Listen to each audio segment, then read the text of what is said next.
It seems like a lot of people don't know how to set their autopilot.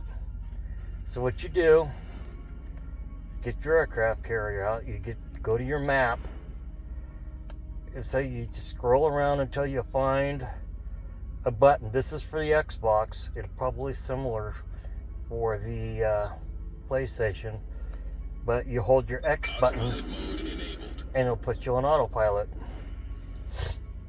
Now, let's wait till I take off.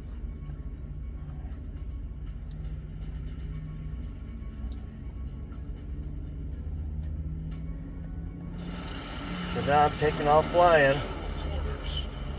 Now I could go back to the map and then change my autopilot to over there. Or if I decided to change my mind, I could go over here. It's pretty simple, but I guess a lot of people don't know that, and I hope this helps.